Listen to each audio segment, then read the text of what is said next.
എന്റെ മോള് സൂക്ഷിച്ചു പോകണം. ഹലോ ജയദേവൻ. ജയദേവൻ സ്പീക്കിംഗ്. എന്താ ജയദേവൻ, നിങ്ങൾ ഇതുവരെ പുറപ്പെട്ടില്ലേ? ഇവിടെ ബഹളം തുടങ്ങി. കോൺട്രാക്ട് പ്രകാരമുള്ള രൂപ ഞാൻ തരാം.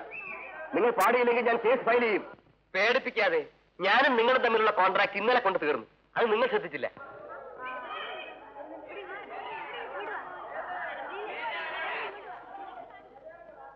ഓഹോ, നിങ്ങൾ കരുതിക്കൂട്ടി ചതിക്കുകയായിരുന്നു അല്ലേ? ഞാൻ പാടുന്നത് കൊണ്ടാണ് നിങ്ങളുടെ കമ്പനിക്ക് ഇത്രയധികം പ്രോഗ്രാം കിട്ടുന്നത്. അതുകൊണ്ട് കളക്ഷന്റെ 90% എനിക്ക് കിട്ടിയാൽ മാത്രമേ ഞാൻ ഇനി പാടുകയുള്ളൂ. നിങ്ങൾ എന്താണ് ജയദേവൻ ഈ പറയുന്നത്? 90% നിങ്ങൾക്ക് തന്നാൽ കമ്പനിക്ക് നഷ്ടമാണോ? അതെനിക്ക് അറിയേണ്ടതില്ല. പ്ലീസ് ജയദേവൻ, പ്രോഗ്രാം ക്യാൻസൽ ചെയ്താൽ ആളുകൾ തിയേറ്റർ അടിച്ചു പൊളിക്കും. ഈ അവസാന നിമിഷത്തിൽ എന്നെ കൈവടിയരുത്. ഈ ഒരു പ്രോഗ്രാമിനെങ്കിലും നിങ്ങൾ പാടണം. ഐ എം സോറി, കൂടുതൽ സംസാരിക്കണമെന്നില്ല. Good by.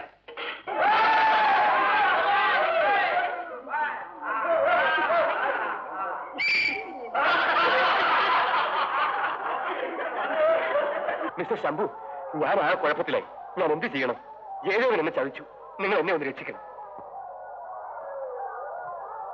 നിങ്ങൾ അന്ന് പറഞ്ഞിരുന്ന കൂട്ടുകാരനെ കൊണ്ടൊന്ന് പാടിപ്പിച്ച് എന്നെ എങ്ങനെയെങ്കിലും രക്ഷപ്പെടുത്തണം ശംഭു, പ്ലീസ്. ശരി, പക്ഷെ ഒരു കാര്യം, ജയദേവന് കൊടുക്കുന്ന തുക പ്രേമിന് കൊടുക്കണം. ഓക്കെ, എന്നാൽ ഉടനെ തുടങ്ങാം. വരൂ. ആ പറ.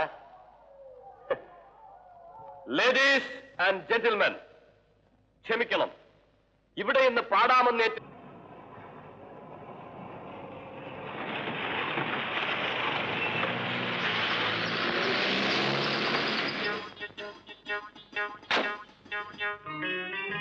ഇന്നെന്താ ഇത്ര താമസിച്ചത്? സോറി ശാന്തി, ഇന്ന് ബോർഡ് മീറ്റിംഗ് ഉണ്ട്. അക്കൗണ്ട്സ് ഒക്കെ ശരിപ്പെടുത്താനും ഉണ്ടായിരുന്നു. അച്ഛൻ ലീവിന് വന്നിട്ടുണ്ട്. കല്യാണക്കാര്യം ഞാൻ സമ്മതിപ്പിച്ചു. അച്ഛനെ കാണുമെന്ന് പറഞ്ഞിരിക്കുക. ഇന്നും നാളെയും ബിസിയാണ്. മറ്റന്നാൾ കാണാം. എനിക്ക് ധൃതിയായി. എന്നും ഇന്ന് പ്രേമിച്ച് നടന്നാൽ മതിയോ? മറ്റന്നാൾ തീർച്ചയായും ഒരു തീരുമാനം എടുക്കണം. Okay, by.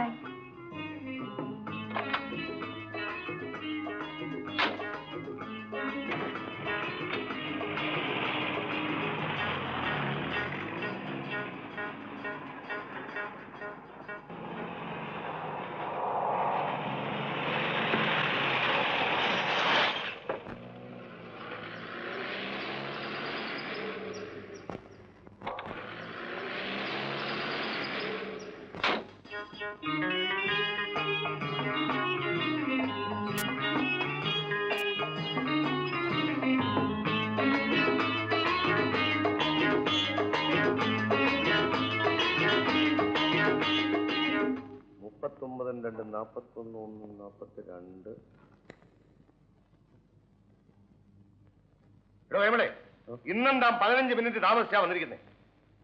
കോടിക്കണക്കിന് വരെയുള്ള തീവണ്ടിയും പ്ലെയിനും 5-10 മണിക്കൂർ താമസിച്ചാ വരുന്നത്. ആ കണക്കിന് കാലണയ്ക്ക് പോലും വിലയില്ലാത്ത ഈ കൈമള് 15 മിനിറ്റ് താമസിച്ചു വരുന്നതിൽ എന്താ തെറ്റ് മുതലാളി? എന്റെ പണി എന്തെങ്കിലും കുഴപ്പമുണ്ടെ പറ. തന്നെയൊക്കെ ജോലിക്ക് വെച്ച എന്നെ വേണം പറയാൻ. ആടോ കൈമളെ, ആ കേൾവി 29-14 പണി തീർന്നോ? ഇല്ല. ഇല്ല, ഇന്ന് വൈകുന്നേരം കൊടുക്കാനുള്ളതാ. ചെല്ലേ.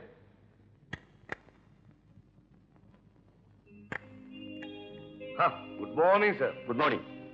നമ്മുടെ വണ്ടി റെഡിയായി. റെഡിയായി. ട്രെയിൻ നോക്കാൻ വേണ്ടി നമ്മുടെ മെക്കാനിക് കൊണ്ടുപോയിരിക്കുക. ഇപ്പൊ വരും. ഇരിക്കും. Thank you.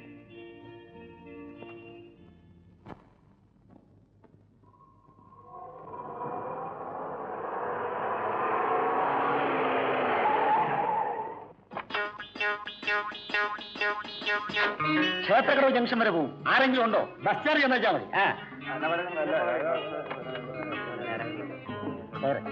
നോക്കി നിൽക്കാതെ ഉള്ള സ്ഥലത്തൊക്കെ അഡ്ജസ്റ്റ് ചെയ്തിരിക്കാം. വാ, അടുത്തിരിക്കെ. ആ ഡോർ നടച്ചേക്കണേ.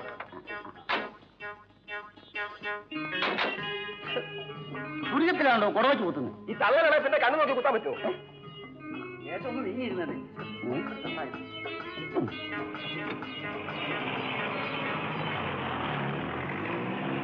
വണ്ടി റെഡി. മോള് കാറിനടുത്തേക്ക് ചെല്ലേ. അച്ഛൻ ഈ ബില്ലൊന്ന് പേ ചെയ്തിട്ട് വരാം. ഓക്കെ.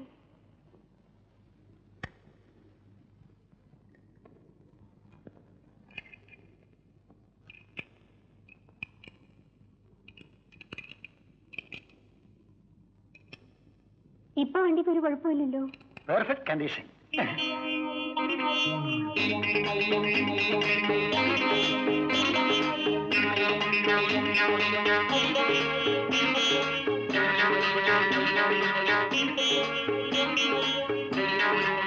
ഓഹോ, ഇതാണോടോ തന്റെ ബോർഡ് മീറ്റിംഗ്? ഇത്രയും കാലം ബിസിനസ്സുകാരും തമ്മിൽ എന്നെ പറ്റിക്കുകയായിരുന്നു. റാസ്കൽ. ഫൂൾ.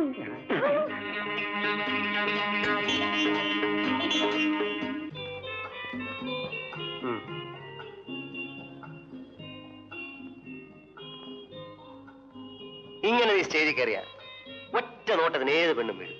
പോടാ, നിനക്ക് എന്ത് പറഞ്ഞാലും അവസാനം ഒരു പെണ്ണ്. ഈ കാശ് അമ്മയുടെ പേർക്ക് അയക്കണം. ഓക്കെ, എനിക്ക് പോകാൻ സമയമായി. നിക്ക്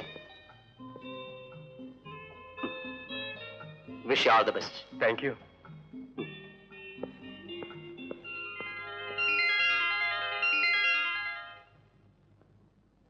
സ്വരമായി ശ്രുതിയായി വിരിയും ഒരു പ്രേമഗാനമാണോ? നീ പവിഴത്തിരയിൽ ഒഴുകും ഒരു സ്വപ്നഹംസമാണോ? നീ സ്വരമായി ശ്രുതിയായി വിരിയും ഒരു പ്രേമഗാനമാണോ? നീ പവിഴത്തിരയിൽ ഒഴുകും ഒരു സ്വപ്നഹംസമാണോ?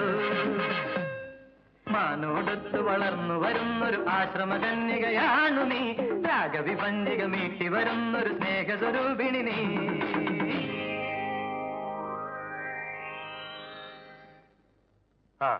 നീ ഈ നാട്ടിലെ പെൺപിള്ളേരുടെ ശാപം മുഴുവൻ പിടിച്ചു വാങ്ങും. ഒന്ന് പോടാ, എനിക്കൊരു ശാപവും കിട്ടത്തില്ല. ഓരോന്നിന്റെ കണക്ക് നോക്കി അക്കൗണ്ട് മുഴുവൻ ക്ലോസ് ചെയ്തിട്ടാ ഞാൻ അടുത്തയിലേക്ക് പോകുന്നത്. നിനക്ക് ഇപ്പോഴെടുത്തിയുള്ളതോ? അത് ക്ലോസ്. എങ്ങനെ ക്ലോസ്? അവിടെയാണ് ഈ ശംഭുവിന്റെ കഴിവ്. ഏതായാലും നീ ഇനി നല്ലൊരു പെണ്ണെ കണ്ടുപിടിച്ച് ഉടനെ കല്യാണം കഴിക്കും. ഞാൻ ധാരാളം പെണ്ണുങ്ങളെ കണ്ടിട്ടുണ്ട്. പക്ഷെ ഇന്ന് വരെ എന്നെ സ്നേഹിച്ച ഒരു പെണ്ണിനെ ഞാൻ കണ്ടിട്ടില്ല. എല്ലാവരും എന്റെ പണത്തെയാണ് സ്നേഹിച്ചത്. അതുകൊണ്ട് ഞാൻ എല്ലാവരെയും വിലയ്ക്ക് വാങ്ങി. പക്ഷെ എന്റെ സ്വപ്നത്തിൽ മായാതെ നിൽക്കുന്ന ഒരു പെൺകുട്ടിയുണ്ട്. അവളെ ഇന്ന് വരെ ഞാൻ കണ്ടുമുട്ടിയിട്ടില്ല. ആകെ പോട്ട്, നീ എന്നെ കാര്യമായി സഹായിക്കണം. എന്തിന്? പുതിയൊരു പാർട്ടി കുടുങ്ങിയിട്ടുണ്ട്. ഇടാ, നീ അവളെ ഒന്ന് കാണാളിയാ. നീ കാരണം ഞാൻ മലയാളിയുടെയും കൈകൊണ്ട് അടികൊള്ളും. പിന്നെ ഒരു കാര്യം, എന്നെ ഇപ്പോൾ പലരും തിരിച്ചറിയും. അയ്യോ, ഒരു കുഴപ്പമില്ല. സിറ്റിക്ക് വെളിയിലാ ബസ് സ്റ്റോപ്പ്. നീ സാധാരണ വേഷത്തിൽ പോയി അവളുടെ അടുത്ത് നിന്ന് ഒന്ന് കമന്റ് അടിക്കണം. ഞാനിത് കണ്ട് അവിടെ ഒന്ന് എന്നെ വരട്ടും, ചെറിയൊരു അടിയും തരും. അപ്പൊ നീ ഓടിക്കണം. ഇത്രയും ചെയ്താൽ മതി, ബാക്കി കാര്യം ഞാൻ ഏറ്റു. അടിക്കുന്നതെല്ലാം കൊള്ളാം. എനിക്ക് വേദനിച്ചാൽ ഞാൻ നിന്നെ തിരിച്ചടിക്കും. അയ്യോ, ഞാനത് മയത്തിലല്ലേ കൈകാര്യം ചെയ്യൂ. അപ്പൊ ഏറ്റല്ലോ, കൈയോട്.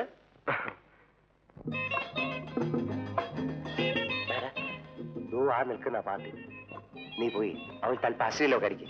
സംഗതി മൂത്ത് വരുമ്പോഴത്തേക്ക് ഞാൻ വന്നേക്കാം. ചെല്ലേ. ഓക്കെ.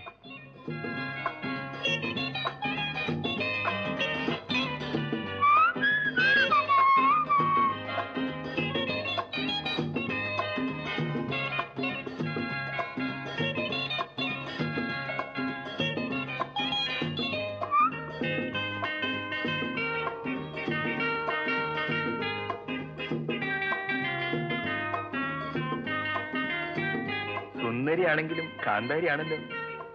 വരുന്നോ? എനക്കല്ലേ അമ്മയും പെങ്ങന്മാരും. നാണം കിട്ടവൻ.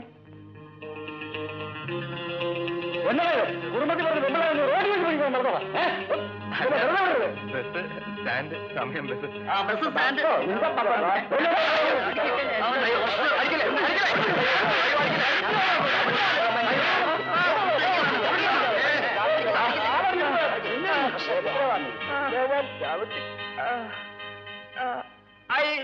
എന്താ പ്രശ്നം? ഇവനൊക്കെ പിടിച്ച് പോലീസ് ഓടിക്കണം സാറ്. വെറുതെ വരാൻ പാടില്ല. അല്പം ലൂസാണെന്ന് തോന്നുന്നു. നിനക്ക് വീട്ടിലാരും ഇല്ലടാ. രാവിലെ പാന്റ് ഷർട്ട് ഇട്ട് ഇറങ്ങിക്കോളും. റാസ്കൽ. എന്റെ കണ്ണടിച്ചത് പോരാ. നിന്നോടാ പറഞ്ഞ് തല്ലുകൊള്ളുണ്ടെങ്കിൽ ഓടാ.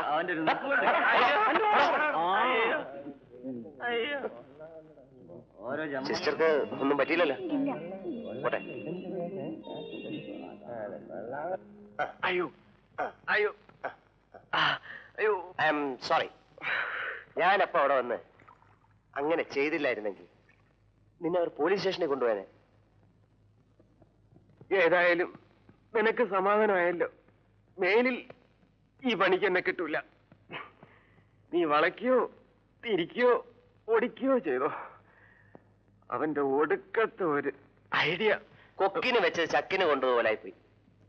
നിന്നെ തല്ലാൻ പിടിച്ച ആ ഡ്രൈവറും ആ പെണ്ണും തന്നു ഇപ്പൊ പ്രേമമായി കാണും. ഏതായാലും എനിക്ക് തല്ലുകൊണ്ടത് മിച്ചം. അവളല്ലെങ്കിൽ അവളുടെ തള്ള.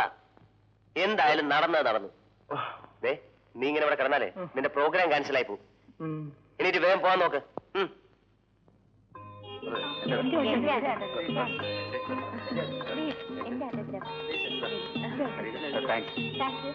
Thank you.